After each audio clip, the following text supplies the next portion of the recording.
আল্লাহ পাক রব্বুল আলামিন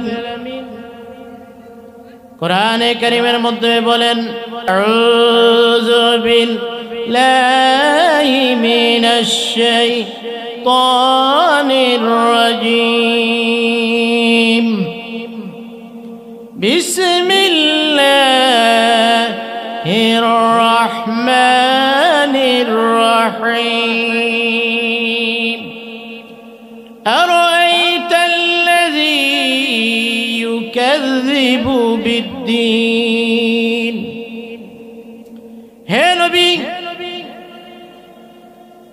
আপনি কি দেখেছেন যারা কিয়ামতের দিবসকে, বিচারের দিবসকে অস্বীকার করে? فذلك الذي ইয়াদুল ইয়াতীম। তারা তো সেই সমস্ত লোক যারা এতিমের গলায় ধাক্কা দিয়ে বাহির করে দেয়।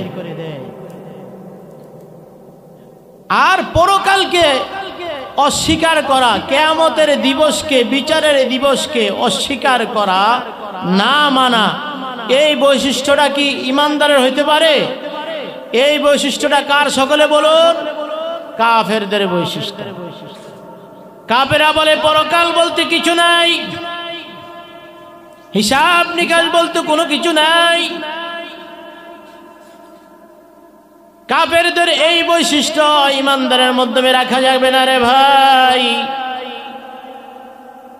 কারণ এই বৈশিষ্ট্য কাফেরের বৈশিষ্ট্য ইমানদারের মাধ্যমে রাখলে তার ঈমান থাকবে না। এই কাফেরের চারিত্রিক বৈশিষ্ট্য দূর করতে হবে। কি বলেন? আমরা পরকালকে বিশ্বাস করি, সকলে বিশ্বাস করেন না? কারা কারা বিশ্বাস করেন হাত উঠান। সকলে আল্লাহু আকবার বলুন। আমরা পরকালকে বিশ্বাস করি।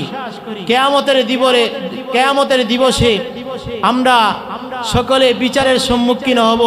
আর কিয়ামত যে হবে আমরা সকলে বিশ্বাস করি, সকলে ওখানে উপস্থিত হবে। ফাযালিকাল্লাযী ইয়াদউল ইয়াতীম। হে নবী, তারা তো সেই সমস্ত লোক যারা এতিমের গলায় ধাক্কা দিয়ে বাহির করে দেয়। আমাদের নবী এতিম ছিল। এখন আগে এতিমের সংখ্যা বুঝি। এতিম কাকে বলে? আপনি বয়স্ক লোক, 60 বছর হয়ে গেছেন, আপনার বাবা মা নাই, আপনিও কোন এতিম, উনিও বলে এতিম। আসলে এতিমের হুকুমটা কতটুক সময় পর্যন্ত থাকে জানা দরকার না? যার বাবা নাই বা মা নাই, তাদের সন্তান আছে, ওই সন্তানগুলো প্রাপ্ত বয়স্কে পৌঁছার আগ পর্যন্ত এতিমের হুকুম। প্রাপ্ত বয়স্ক আপনারা অনেকেই বুঝবেন না, দেশ গ্রামের মানুষ, বালেগ হওয়ার আগ পর্যন্ত এতিমের হুকুম থাকে, তারপরে আর এতিমের হুকুম থাকে না। মুসলিম শরীফের হাদিস। অনেক লোকের দিল পাষাণ রে ভাই, অনেক কঠিন দিল। তার দিল এমন পাষাণ, তার মন কখনো গলে না। আসেনি? ওই ব্যক্তির দিল কিভাবে নরম করবে? মুসলিম শরীফের হাদিস। রাসূল আরবি সাল্লাল্লাহু আলাইহি ওয়াসাল্লাম বলেন, যেই ব্যক্তি এতিমের মাথায় হাত বুলাইবে রে ভাই, ওই ব্যক্তির দিল নরম হয়ে যাবে। সুবহানাল্লাহ। ফাম্মাল ইয়াতীম ফালা তাকহার। হে নবী, আপনি এতিমের প্রতি কঠোর হইবেন না, এতিমের উপরে জুলুম করবেন না। আলম ইয়াজিদকা ইয়াতীমান ফাআওয়া।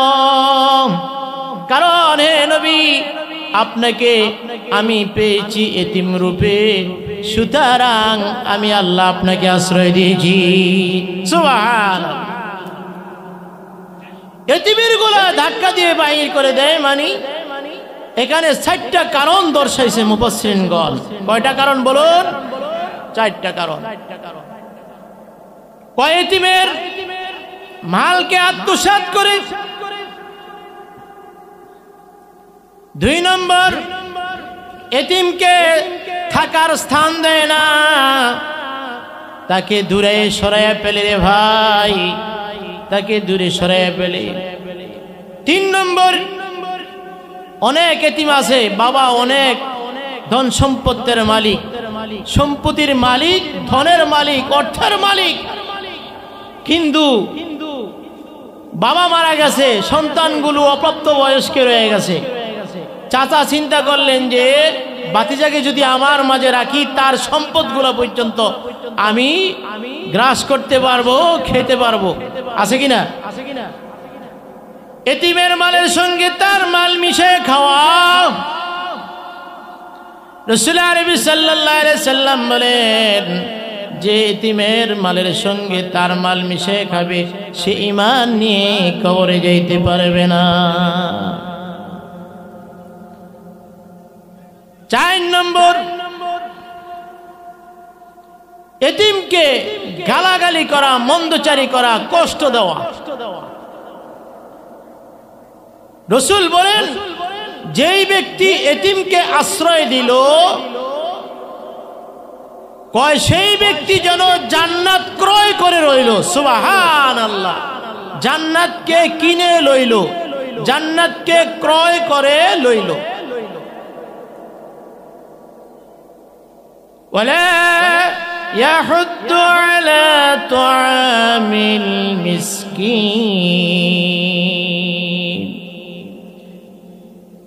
যারা মিসকিনদেরকে অন্ন দিতে, খাবার খাওয়াইতে উৎসাহিত করে না, অন্ন দিতে উৎসাহিত করে না রে ভাই।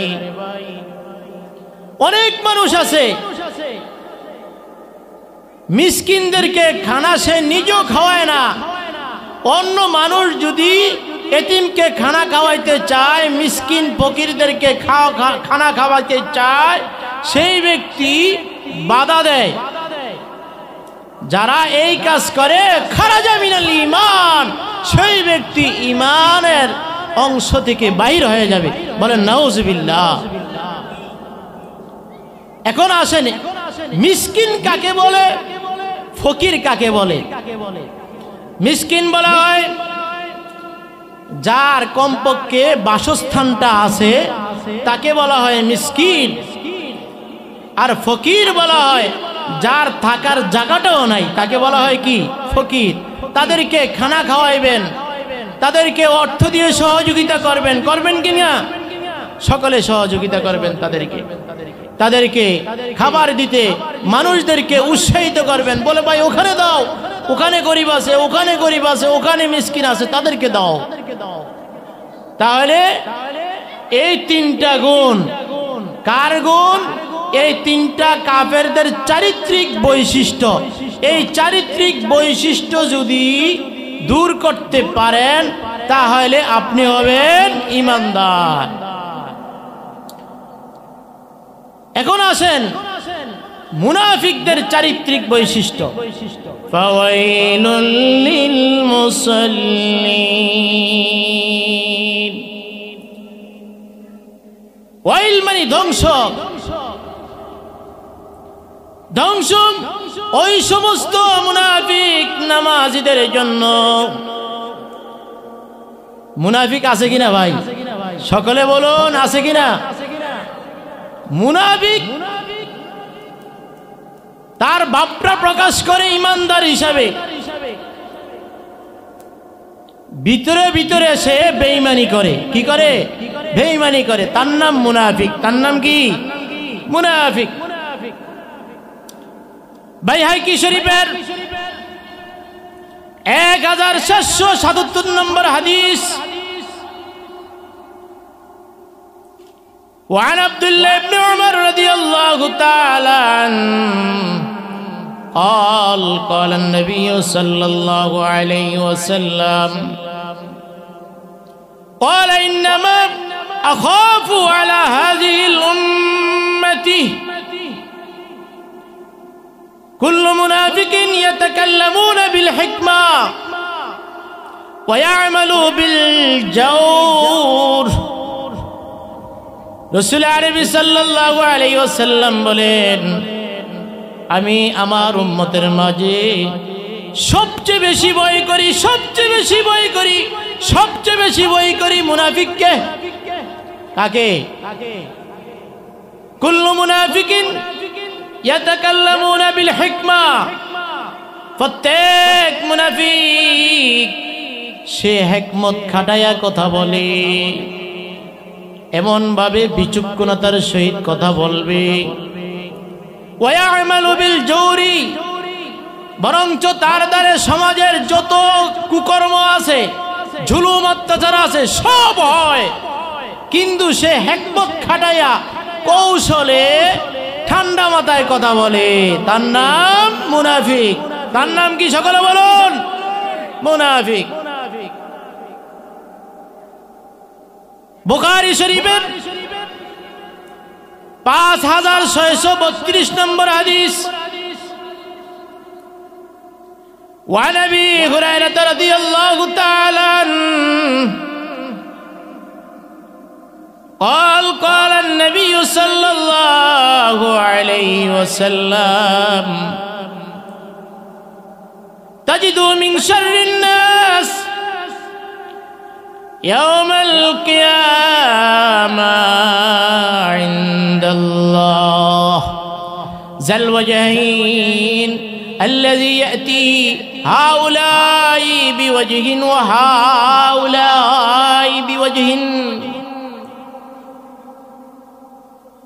জলিল কদর সাহাবী আবু হুরায়রা রাদিয়াল্লাহু তাআলা আনহু থেকে বর্ণিত,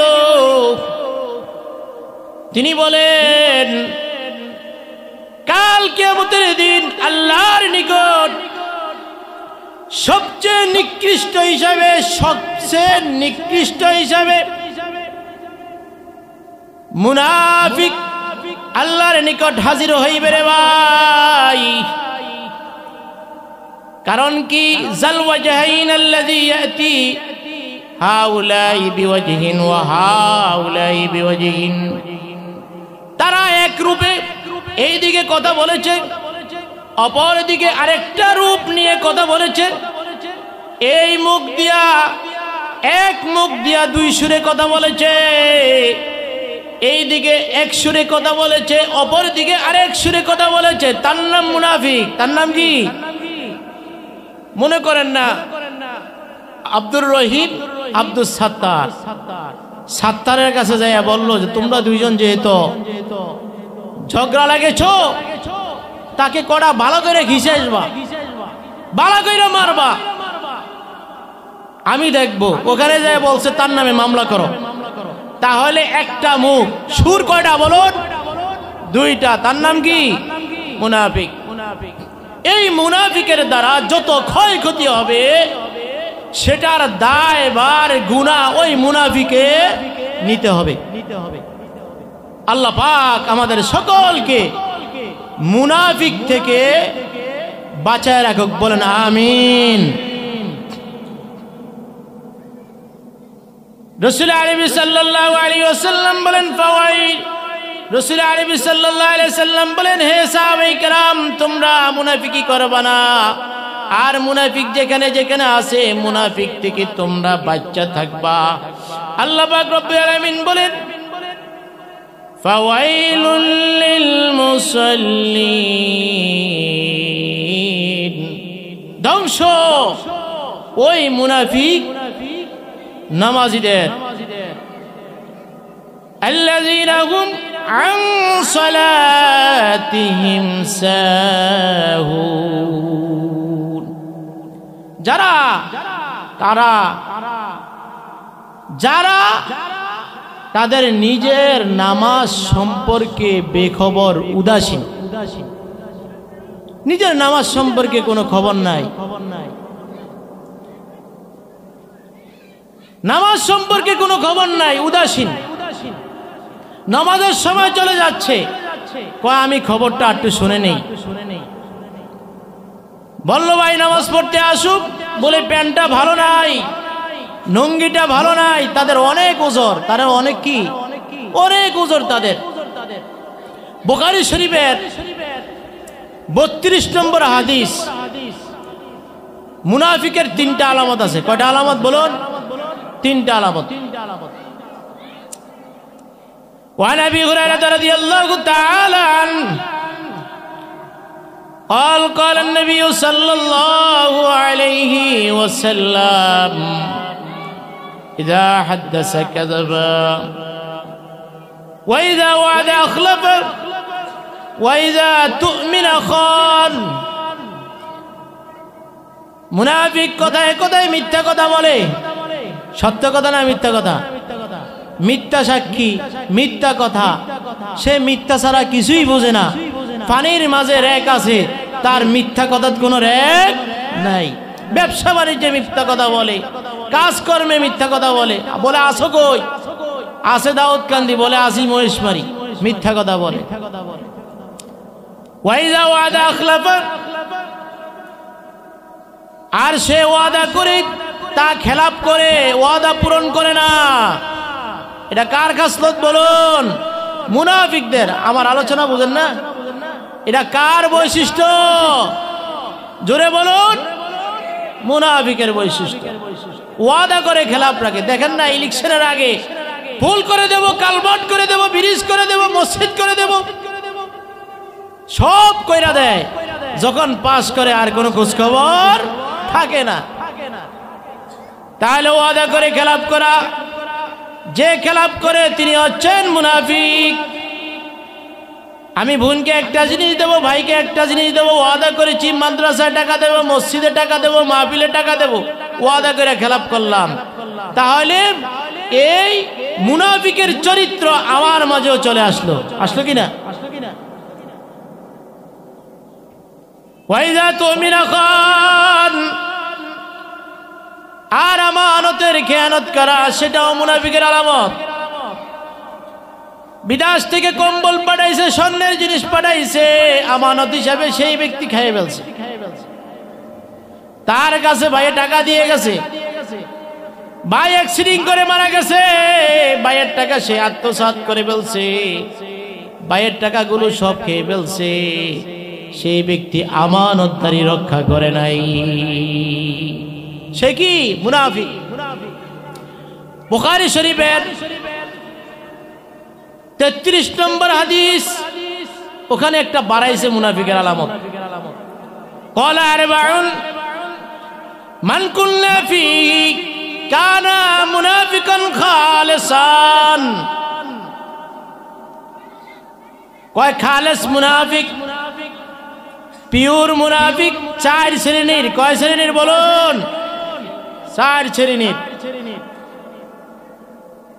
ইযা তুমিনা খান, যেই ব্যক্তি আমানতদারি রক্ষা না করে না, যেই ব্যক্তি আমানত রক্ষা করতে পারে না, সেই ব্যক্তি মুনাফিক। ওয়াইদা হাদ্দাসা কাযাবা, ওখান থেকে উল্টে ফেলছে এখানে এসে হাদিসে, আর কথায় কথায় মিথ্যা কথা বলে। ওয়াইদা আহাদা গাদারা, ওয়াদা করে সেই ব্যক্তি পূরণ করে না রে ভাই, ওয়াদা সেই ব্যক্তি পূরণ করে না। ওয়াইদা খাসামা ফাজারা, আর মুনাফিক যখন মানুষের সাথে ঝগড়া বাজে, ঝগড়া লাগে, আমাদের দেশি ভাষা ঝগড়া লাগে, ঠিক না? যখন মুনাফিক কারো সঙ্গে ঝগড়া লাগে, ফাজারা, সেই ব্যক্তি গালাগালি করে। গালাগালি ছাড়া তার কোনো বলি নাই। সেটা কার আলামত বলুন? মুনাফিকের আলামত। মুনাফিক সিনা কঠিন দায়। আপনি যদি বলেন হুজুর আমি হিন্দু দেখতে চাই, ভারতে যান সব হিন্দু। আমি বৌদ্ধ দেখতে চাই, মিয়ানমারে যান সব বৌদ্ধ। খ্রিস্টান দেখতে চাই, আমেরিকা যান সব খ্রিস্টান। যদি বলেন আমি ইহুদি দেখতে চাই, ইসরায়েলে যান সব ইহুদি। যদি বলেন হুজুর আমি মুনাফিক দেখতে যাই, মুনাফিক দেখতে চাই। মুনাফিক কোথায় বলুন? বাংলাদেশে জবটা হয় নাই।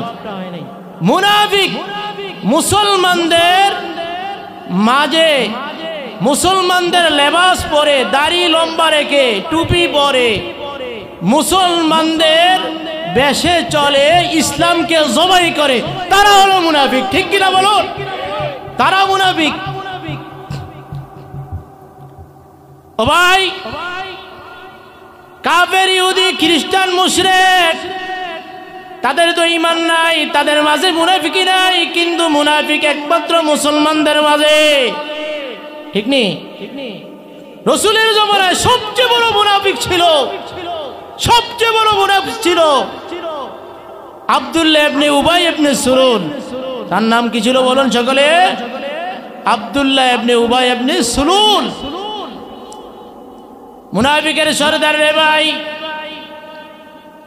তার ছেলে আব্দুল্লাহ ছিল ফিউর সাহাবী। তিনি অনেক মুসলমানদের ক্ষতি করছেন। উহুদের যুদ্ধেও প্রলোভন দেখাইয়া 700 লোক রাসূলের সঙ্গে ছিল, 300 লোক সেই ব্যক্তি নিয়ে আসছে। এত কাফেরের সঙ্গে মুসলমান কি পারবে? বড় পাগল হইছ? নিয়ে আসছে, কত ক্ষতি করছে আল্লাহ দেখেন। যখন মৃত্যু শয্যায় পতিত হয়ে গেল রে ভাই, ছেলে আব্দুল্লাহ বলে, আমার বাবাই তো জাহান্নামী হয়ে যাবে। ইন্নাল মুনাফিকিনা ফিদ দারকিল আসফালি মিনান নার। কারণ মুনাফিকের স্থান জাহান্নামের সর্বনিম্ন স্তরে। আব্দুল্লাহ দৌড়ে গেলেন, বললেন, ইয়া রাসূলুল্লাহ, ইয়া হাবিবাল্লাহ গো, আমার বাবা মৃত্যু শয্যায় পতিত হয়ে গেছে, কিন্তু আমার বাবার বড় শখ, আপনার জুব্বাটা যদি মৃত্যুর পরে আমার বাবাকে পরাইয়া কবর দিয়ে আসেন। রাসূল বলেন, যাও যাও, তোমার বাবা আমার পিছনে নামাজ পড়েছে, আমার মুয়াজ্জিনি করেছে, আমার মসজিদের মাঝে মাঝে মুয়াজ্জিনিও করেছে। তোমার বাবা আমার শরীরে, যাও, তোমার কথাটা আমি রাখলাম। বললেন, ইয়া রাসূলুল্লাহ, ইয়া হাবিবাল্লাহ গো, তাই শেষ নয়, আমার বাবা যদি মারা যায়, আমার বাবার জানাজা, আমার বাবার জানাজা আপনি পড়াইবেন। কে বললো? আব্দুল্লাহ। সে মুনাফিক না। আমার বাবার জানাজা আপনি পড়াইবেন। বলে, যা, তাও মেনে নিলাম, তোমার বাবার জানাজা আমি পড়াবো। বলে, আমার বাবার শরীরের মধ্যে মরার পরে পানি ঢালবেন। বলে, যাও, তাও মেনে নিলাম। তারপরে বলল, আমার বাবাকে আপনার জবান মোবারক থেকে থুতু কিছু নিক্ষেপ করবেন, কারণ এই থুতু দিয়া আলী রাদিয়াল্লাহু তাআলা আনহুর ফুটুন্না চোখ ভালো হয়ে গেছে। এই থুতু মুবারক আপনি গারে হেরার মাধ্যমে আবু বকর সিদ্দিক রাদিয়াল্লাহু তাআলা আনহুর পায়ে লাগাইছেন, তার পাও ভালো হয়ে গেছে, বিষ চলে গেছে। সুবহানাল্লাহ বলুন। আপনি তাকে একটু থুতু দিয়ে দিবেন। সব কথা মেনে নিলেন। যখন রাইসুল মুনাফিক উবাই ইবনে সুলুল মারা গেল, রাহমাতাল লিল আলামিন জানাজা পড়ানোর জন্য রওনা করেছে। ওমর রাদিয়াল্লাহু তাআলা আনহু জামাকে টেনে ধরেছেন, বলেন, ইয়া রাসূলুল্লাহ, ইয়া হাবিবাল্লাহ গো, তার জানাজা পড়া যাবে না, তো ইসলামের এত ক্ষতি করেছে, তার জানাজা পড়া যাবে না। তারপরে আল্লাহ পাক রব্বুল আলামিন ওমর রাদিয়াল্লাহু তাআলা এর পক্ষে আয়াত নাযিল করলেন। বলেন সুবহানাল্লাহ। কার পক্ষে আয়াত নাজিল করলেন? ওমর রাদিয়াল্লাহু তাআলা আনহুর পক্ষে আয়াত নাজিল করলেন।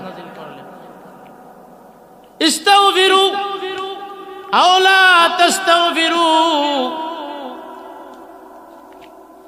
আপনি ইস্তিগফার করেন বা নাই করেন, হে নবী আপনি তার জন্য ক্ষমা চান বা নাই চান, কিন্তু আল্লাহ পাক রব্বুল আলামিন তাকে ক্ষমা করবেন না। 70 মাররা, যদি আপনি 70 বার ক্ষমা চান আল্লাহ পাক তাকে ক্ষমা করবে না, আল্লাহ পাক তাকে ক্ষমা করবে না। ইস্তাগফির লাহুম আও লা তাস্তাগফির লাহুম ইন তাস্তাগফির লাহুম 70 মাররা, হে নবী আপনি যদি তার জন্য ক্ষমা চান অথবা নাই চান, যদি আপনি তার জন্য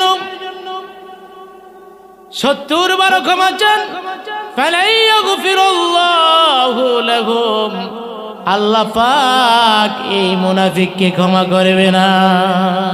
সুবহানাল্লাহ, উমরের পক্ষে ওই আয়াত নাজিল হয়েছে। তাহলে যারা মুনাফিক তাদেরকে আল্লাহ ক্ষমা করবেন? সকলে বলুন, ক্ষমা করবেন না। আমরা মুনাফিক হইতে চাই না মুনাফিক থেকে বাঁচতে চাই? বলুন কারা কারা চাই? সকলে আল্লাহু আকবার বলুন। আল্লাহ পাক সকলকে নেফাকি থেকে বাঁচাক, বলেন আমিন। সূরা মুমিনের মাধ্যমে আল্লাহ পাক রব্বুল আলামিন ঈমানদার সম্পর্কে আলোচনা করছেন। সূরা কাফিরুন আছে, কাফের সম্পর্কে আলোচনা করছেন। আর সূরা মুনাফিকুন, মুনাফিক সম্পর্কে তাও আল্লাহ পাক রব্বুল আলামিন আলোচনা করছেন। মুনাফিক রসুলের পিছে সব সময় নামাজ পড়তো, রসুল যা কইতো সব বিশ্বাস করত, কিন্তু তাদের কওমের মাধ্যমে যাইয়া উল্টা সিধা বলতো। তখন আল্লাহ পাক রব্বুল আলামিন আয়াত নাজিল করছেন। যাই হোক, আমি তাফসীর করতে পারবো না, মুনাফিক সম্পর্কে এতটুকু ধারণা দিলাম। আল্লাহ পাক সকলকে মুনাফিক থেকে বাঁচায় রাখুক, বলেন আমিন। الذين هم عن صلاتهم ساهون,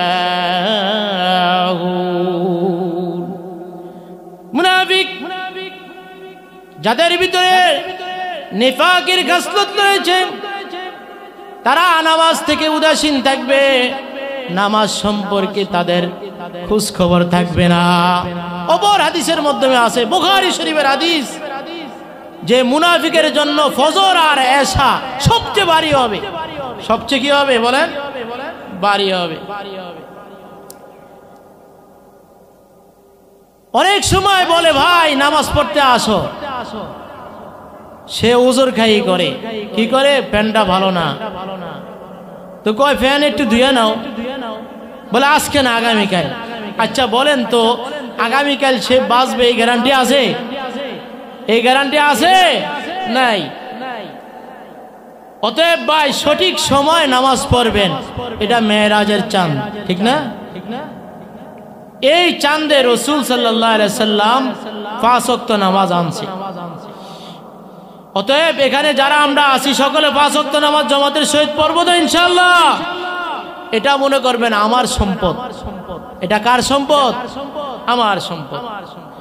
আল্লাযীনা হুম ইরা